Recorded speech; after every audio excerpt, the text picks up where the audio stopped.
যদি তুমি কখনো অপমানিত বোধ করো, তবে অপরকে সেটা বুঝতে দেবে না। যে নিজেকে দমন করতে পারে না, সে নিজের জন্য যেমন বিপজ্জনক, তেমনি অন্য সবার জন্য বিপজ্জনক। একসাথে কখনো সবাইকে সুখী করা সম্ভব না। আপনি কখনো পারবেন না। কাউকে না কাউকে অসন্তুষ্ট রাখতেই হবে, আর তাতেই মনে হয় নিচের গোটা পৃথিবীর একটা প্রান্ত অসম্পূর্ণ থেকে যায়। জীবনে দুটি দুঃখ আছে, একটি হলো তোমার ইচ্ছা অপূর্ণ থাকা, অন্যটি হলো ইচ্ছা পূরণ হলে আরেকটির প্রত্যাশা করা। সবাই তোমাকে কষ্ট দেবে, তোমাকে শুধু এমন একজনকে খুঁজে নিতে হবে যার দেওয়া কষ্ট তুমি সহ্য করতে পারবে। এই পৃথিবীতে অসৎ মানুষেরা জনপ্রিয়, আর সৎ মানুষেরা আক্রান্ত। জীবনের সব ঝড় আপনার ক্ষতি করতে আসে না, কিছু কিছু ঝড় আসে আপনার পথ পরিষ্কার করে দেওয়ার জন্য।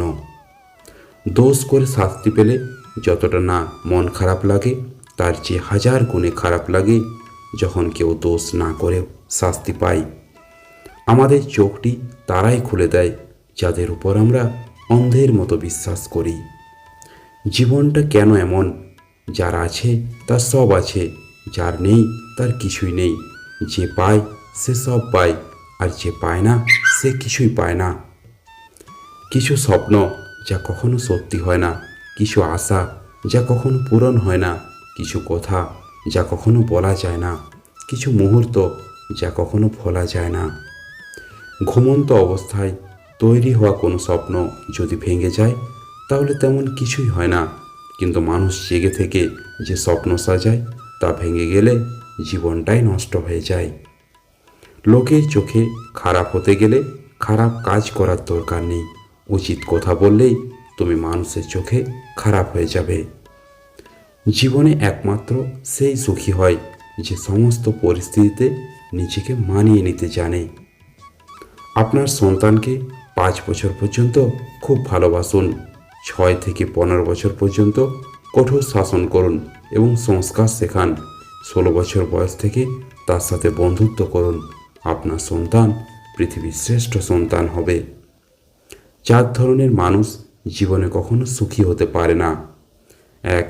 যারা ভুল থেকে শিক্ষা নিয়ে ভবিষ্যতে এগিয়ে না গিয়ে বরং অতীতের ভুল নিয়েই পড়ে থাকে, অনুশোচনা করতে থাকে, তারা জীবনে কখনোই সুখী হতে পারে না। 2. যারা জীবনে সৎ ইচ্ছা এবং আত্মবিশ্বাসের সঙ্গে কাজ করে না, ভয়ের তাড়নায় কাজ করে বা ঝুঁকি নিতে ভয় পায়। 3. যারা জীবনে সাম্য বজায় রাখতে পারে না, উচ্চাকাঙ্ক্ষায় আয় ব্যয়ের হিসাব রাখতে পারে না, ফলে জীবনে অতিরিক্ত খরচ একসময় ঋণের পাহাড়ের সামনে এনে দাঁড় করিয়ে দেয়। 4. যারা জীবনে প্রয়োজনীয় কাজের বাইরে অপ্রয়োজনীয় গুজব, পরনিন্দা, পরচর্চা নিয়ে মেতে থাকে। জীবনটা খুব ছোট, জীবনের গল্পটা অনেক বড়। জীবনের সুখ চাওয়াটা খুব সহজ, কিন্তু পাওয়াটা খুব কঠিন, এটাই বাস্তব। নিজের সমস্যাগুলোর কথা মানুষকে নয়, উপরওয়ালার কাছে বলুন। তিনি গোপনে শুনে গোপনে তার সমাধান করে দেবেন। যারা অল্পতেই কেঁদে ফেলে তারা মানুষ হিসাবে খুব নরম মনের হয়, আর সত্যি কি জানেন, তারা জীবনে বেশি কষ্ট পায়। বোঝা আর মন এমন কারোর সামনে খালি করো যার কাছে দুটোই সুরক্ষিত থাকে। ক্ষত শুকিয়ে গেলেও দাগ থেকে যায়,